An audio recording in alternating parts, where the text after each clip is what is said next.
Hello and welcome back. In today's lecture, let's talk about legal environment. We are currently in the chapter called business environment. So there are 5 dimensions to every business environment, which are economic, social, technological, political, and legal. So today we are in the last dimension of a business environment, which is legal environment. So what do we need to learn in this topic? When you are trying to assess the legal environment of a particular place, you need to understand to what extent and to what severity the statutes of that country or that state is being enforced.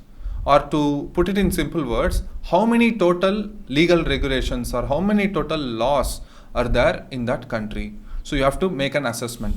And among all the laws and regulations that are currently in enforcement in that country, how many are applicable to you? And how many are severely applicable, compulsorily applicable? And how many are just recommendatory in nature? You have to also see that. Now let us see some rules and regulations, some laws that are being enforced upon Indian businesses. The first one is Income Tax Act. Every business has to pay income tax. The general rate of income tax keeps varying. For companies, it is like 22%, 25%. For foreign companies, it is 35%. Apart from the general income tax, the companies also face something called surcharge. So if you are a company and if you are making profit, if you are making income, you have to pay a certain amount of that profit or that income to the government. So that is compulsory. Next, let us talk about Companies Act. Companies Act generally governs the entire administrative process of how a company should be run, how a company should be registered, what are all the rules that a company should follow. To give you a simple example, every company must maintain books of accounts. But the Companies Act says that every company should maintain books of accounts on accrual basis, which means if you are a company, you cannot maintain your books of accounts on cash basis. And also, if you are a company, your books of accounts should follow double entry bookkeeping system. You cannot say that I'm comfortable with single entry system.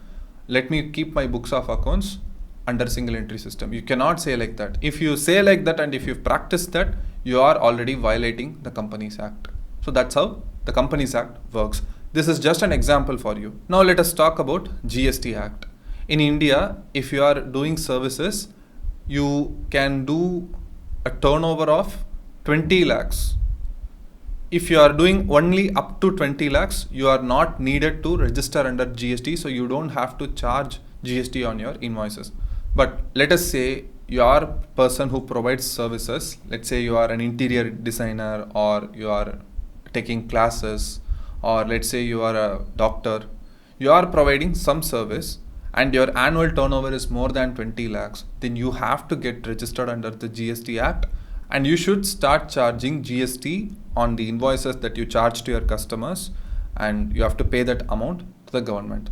And in case if you are not a provider of service and if you are a seller of goods, then this amount is 40 lakhs instead of 20 lakhs. So if you are a buyer and seller of some electronic goods, you can sell till rupees 40 lakhs, and until that you don't have to charge GST. But let's say if your volume of sales increases beyond 40 lakhs, goes beyond 40 lakhs, then you have to charge GST. So that is with respect to GST. Now let us talk about the Factories Act. Factories Act, as the name says, governs the entire rules and regulations of how a typical factory should be set up and how they should be run, and what are all the safety and precautionary items that these factories should keep in mind. So those all provisions will be covered under the Factories Act. To give you an example, there is a small provision in this Factories Act that says that if a factory employs 250 workers on ordinary basis, then that factory should have a canteen administered in that premises. So that means there has to be a canteen that serves food for those people. Again, this is a compulsory provision. You should not violate this. So like this, there are many more legal provisions and acts that will have impact on the way how you do business. To give you more examples, SEBI Act and regulations. If you are a company who is listed on stock market, then again you have to follow all the SEBI acts and legal provisions, regulatory provisions. So that is SEBI Act for you. SEBI is Securities Exchange Board of India. You might be aware of it. And then there is this FEMA Act. Let's say if you are an importer or exporter, or if you deal with foreign currencies, let's say you have some remittances to be made abroad, or let's say you have to get some money from abroad. Again, you have to follow this FEMA Act and regulations. FEMA stands for Foreign Exchange Management Act. And then there are a lot of other disclaimers and statutory warnings that you have to adhere to. To give you some examples, let us say you are a namkeen company and you sell peanuts. So on that package of the peanuts, you have to mention that contains peanuts, may cause allergies.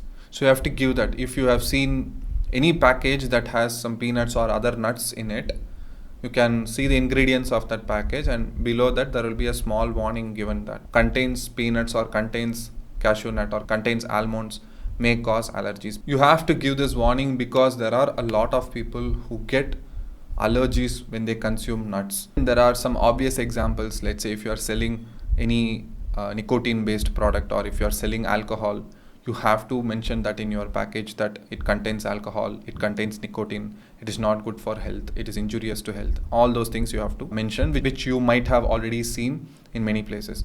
And also in movies and TV series, whenever there is a scene where there is usage of cigarette or consumption of alcohol, you might have seen a statutory warning alerting people that this type of behavior is not encouraged. So these are the things that one has to understand when it comes to assessing the legal environment. I hope you understood this concept of legal environment. Let me know your thoughts in the comment section below. I will see you in the next video. Thank you and bye bye.